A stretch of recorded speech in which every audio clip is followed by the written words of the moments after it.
Hello mistake people, आप लोग कैसे हैं। आज हम बात करने वाले हैं बोवई के 5 धमालास्टिक ऑसम और अननोन मिस्ट्री के बारे में जो अनसॉल्व रहे हैं, यानी उनके जवाब आज तक हमें नहीं पता।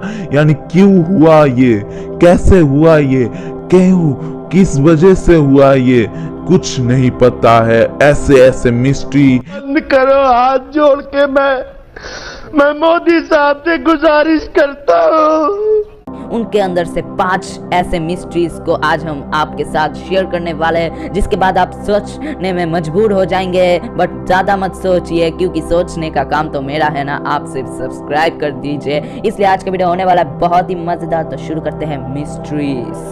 तो मिस्ट्री नंबर 1, अगर आपने बोवई सीरीज देखा है तो आपको हमेशा एक चीज का तो अंदाजा होगा ही कि ऑटोबॉट को लाया गया था पृथ्वी में अडूडू के द्वारा। तो एक चीज आपने कभी भी सोचा है कि अडूडू को कहां से मिला ऑटोबॉट? जहां तक कि हमें पता है बोवई मूवी 2 पर अडूडू को नहीं दिखाया गया था, और बोवई मूवी 2 पर हमें दिखाया गया था कि रत्ताका से हंकासे ने ऑटोबॉट के अंदर एलिमेंट्स पावर डालकर वो पावर स्पेयर खो गया था। और वो कहानी था 100 साल पहले की, यानी 100 साल के अंदर ऑटोबॉट हो सकता था और किसी का, बट अडूडू के पास ही क्यों चला गया? ये एक मिस्ट्री है जो अनसॉल्व है, जिसका जवाब आज तक किसी को भी नहीं पता है। मिस्ट्री नंबर 2, अगर आपने बोवई सीरीज अच्छे से देखा है, बोवई सीरीज का सीजन 1 देखा है, बोवई सीरीज का सीजन 1 का एंडिंग देखा है, तो आपको पता होगा बोवई के सीजन 1 के शुरू से लेकर आखिर तक बोवई के पास 2 घड़ी थे, जिससे वो एलिमेंट्स को बदलता था, पावर को बदलता था। बट उसके पास सीजन 2 से लेकर आखिर तक उसके पास एक घड़ी आ गया था। यानी सीजन 1 और 2 के बीच में कुछ ऐसा हुआ था जिसके बाद उसने एक घड़ी खो दिया, या फिर मिस्टीरियसली खो गया था। या फिर कुछ भी हो सकता है कि बोवई का दूसरा घड़ी कहाँ जा सकता है। मुझे तो लगता है कि बोवई ने अपने किसी दोस्त को दे दिया हो, उसके बाद रेंटिस आइलैंड आकर दादूलाल के साथ रहना शुरू कर दिया हो। नहीं तो 2 घड़ी के जगह 1 घड़ी हो गया, ये तो पॉसिबल ही नहीं है, क्योंकि ऑटोबॉट भी उसके साथ नहीं था तब तक। ऑटोबॉट अगर होता तो वो भी कुछ कर देता और उसे अपग्रेड करके 1 घड़ी में बदल देता। बट हमने देखा था कि ऑटोबॉट तो दादूलाल के साथ था, तो घड़ी एक कैसे हुआ? तो दूसरा घड़ी कहाँ है? और अगर बोवई 1 घड़ी से ही एलिमेंट बदल सकता था, तो बोवई 2-2 घड़ी क्यों पहनता था? यही है एक मिस्ट्री। मिस्ट्री नंबर 3, अगर आपने बोवई सीरीज देखा है और बोवई मूवी 2 देखा है, तो आपको पता होगा कि बोवई के पास जो एलिमेंट पावर थे वो पहले थे रत्ताका के पास, उससे भी पहले थे कुछ पावरफुल महान एलियंस के पास, जिससे रत्ताका के पास गए, उससे हंकासे ने ऑटोबॉट के अंदर डाल लिया था।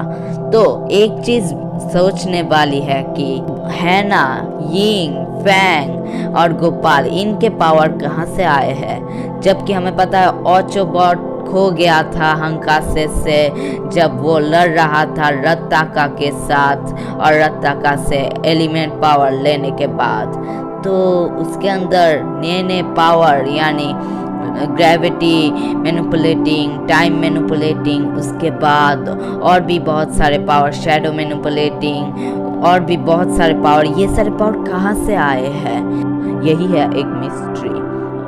और भी बहुत सारे पावर, ये सारे पावर कहाँ से आए हैं जो हमें अभी तक नहीं बताया गया, मूवी 2 पर भी नहीं बताया गया, और हो सकता है मूवी 3 पर बता दे, क्योंकि ये अभी भी मिस्ट्री है। आपको क्या लगता है? मुझे तो मिस्ट्री नंबर 4, ये मिस्ट्री सुनने के बाद आप भी सोचने में मजबूर हो जाएंगे। अगर आपने बोवई सीजन 2 देखा है, या फिर बोवई सीजन 2 के कोई भी एक फैंग के फाइटिंग एपिसोड देखा है, जो शुरुआत के फाइटिंग एपिसोड था, यानी फर्स्ट बोवई के साथ फैंग का जो लड़ाई होता है, वो वाला एपिसोड अगर देखा है, तो आपको एक चीज तो मालूम ही होगा कि फैंग बोवई से लड़ा था, और ये कोई मिस्टीरियस बात नहीं है। बट जब शाम हुआ तब अचानक से फैंग भाग, बट ये कुछ अजीब नहीं है, क्योंकि फैंग को शाम से कोई मतलब नहीं। फैंग चाहे तो सुबह, दोपहर, रात और भी बहुत समय में, वो चाहे तो गैलेक्सी में भी शैडो बना सकता है, जहाँ पर शैडो का कोई मतलब भी नहीं होता है, वहाँ पर भी शैडो बना सकता है। तो उसे शाम से क्या प्रॉब्लम था? और हमने ऐसा नहीं कि शाम में कभी भी देखा नहीं है, और भी बहुत सारे एपिसोड है, जैसे कि शैडोटोग्रेन का पहला वाला एपिसोड जिस पर उसने रात को ही बनाया था। तो शाम से उसे क्या प्रॉब्लम है? वो शाम को क्यों भाग गया था? ये अभी भी एक मिस्ट्री है कि फैंग को शाम से क्या प्रॉब्लम था और शाम में वो भाग क्यों गया। हेरा फेरी का बात याद आ गया। जो भी हो, मिस्ट्री नंबर 5। ये मिस्ट्री आपके अंदर बहुत लोगों को ही आया होगा और बहुत लोगों को नहीं आया होगा, क्योंकि ये एक बोबॉय गैलेक्सी वाला मिस्ट्री है कि बोबॉय सीरीज में बोबॉय ने अपने सारे एलिमेंट को लेवल 2 में यूज किया, अच्छे से यूज किया। मूवी पर उसने सातों एलिमेंट को लेवल 2 पर इस्तेमाल किया, अच्छे से इस्तेमाल किया।